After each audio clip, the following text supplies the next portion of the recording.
Dr. Orlowski, thank you so much for joining us on the HemOnc Pulse. It's been a busy American Society of Hematology meeting, but that's fun. That's the fun of it. And you folks in the world of myeloma have been also pretty busy. So let's just take us just maybe through a little bit of these novel therapies. I think in every cancer, especially in myeloma, we always need newer treatments that hopefully can help patients. Maybe take us through some of these therapies that really intrigued you and made you more hopeful about caring for your patients. Well, first, thanks for having me on the program. And there is a lot going on, which is really great because even though myeloma patients are doing better than ever, they still develop relapsed and refractory disease, and we still need novel therapies. There's a lot of excitement about bispecific antibodies, and there's a few targets that are hot, if you will. One, of course, is BCMA, or B-cell maturation antigen. Within the past month, we had the first BCMA bispecific approved by the FDA, which is a drug called teclistamab, and many centers are now gearing up to be able to give that. Essentially, the way a bispecific works is that you have one arm of the antibody bind to a protein on the surface of myeloma cells, and another arm of the protein or antibody binds to CD3 on T cells. The T cells become activated and then attack the myeloma.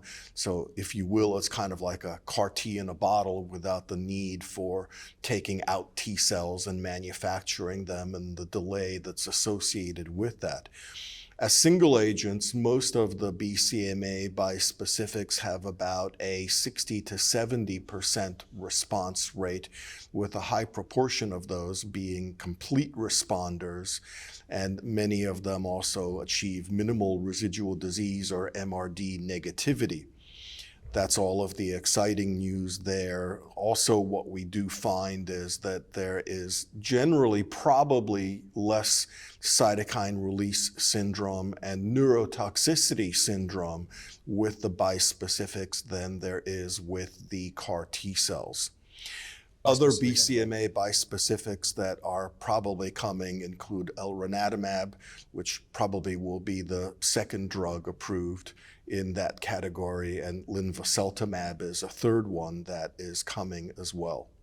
Now, all of these are in relapse disease, obviously, and I think the response rates that you quoted are pretty impressive for relapse disease. Is there a, and frontline therapy obviously is getting too crowded, but is there a sense that this could be moved up front? Well, it's a great question, and the answer is yes, because there were some abstracts at the meeting presented looking at combinations of these BCMA bispecifics with anti-CD38s and daratumumab in particular. So there was a still relatively early abstract looking at teclistamab and daratumumab, where the response rates are nearly 100%. And an even earlier study, still relapsed refractory disease, but looking at elranatamab with daratumumab. And there also was a very brief abstract looking at potentially combining teclistamab in newly diagnosed patients with lenalidomide as well as daratumumab. So it does look like these will combine well with our current agents and give us an even broader overall response rate and depth of response. I'm glad you guys make the names of these bispecific antibodies easy for me to spell and pronounce, so I'm not going to try. What I'm going to ask you, though, is you mentioned three of them, and they're all bispecific, so they have this target to the antigen, and then with the T cells.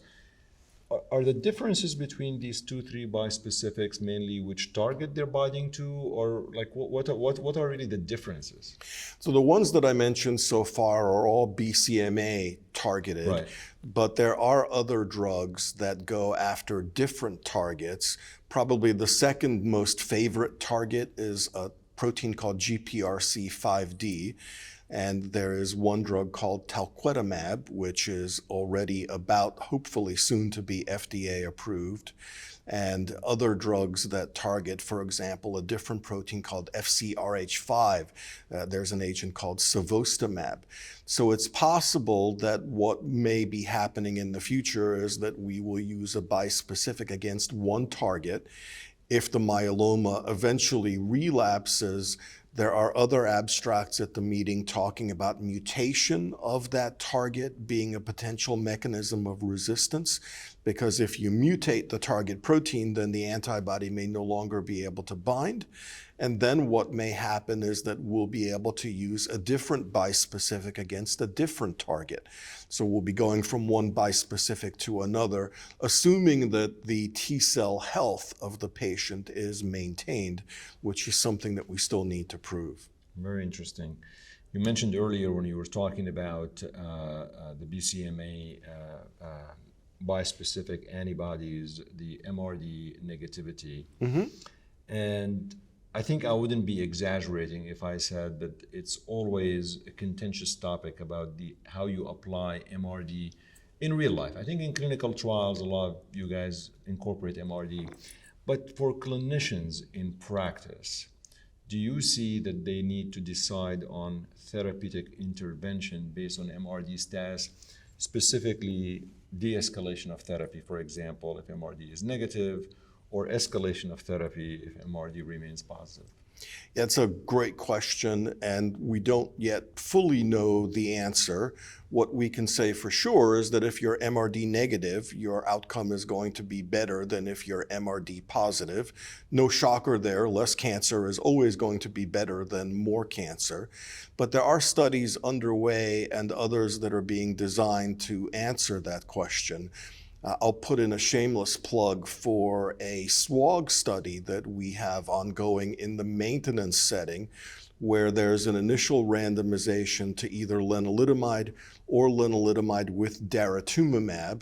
And after 2 years, if you're MRD negative, there's a second randomization where some people continue on their maintenance and other people discontinue maintenance.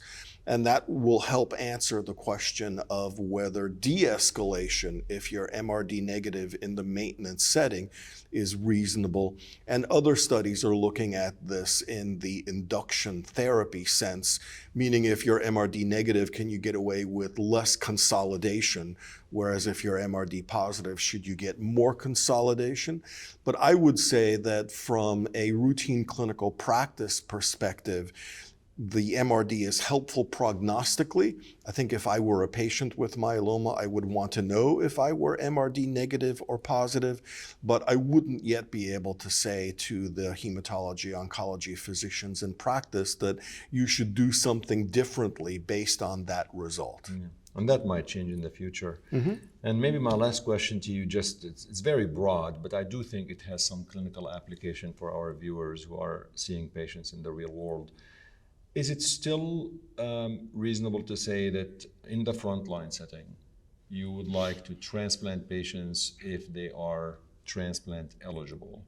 Or right now, with all of these novel therapies, risk stratification, cytogenetics, you sit back and say, I probably don't need to transplant frontline? Well, the determination study is the most recent trial that looked at that question, which was a plenary presentation at ASCO earlier this year. And it really randomized people who got bortezomib, len, and dex-based induction to either early transplant or to transplant delayed until the time of relapse.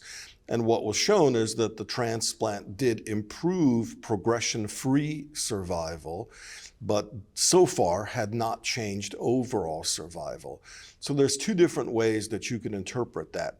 Because the PFS was better, you could say that early transplant is a benefit because people stay in remission longer, and it's a longer time before they need their first salvage therapy.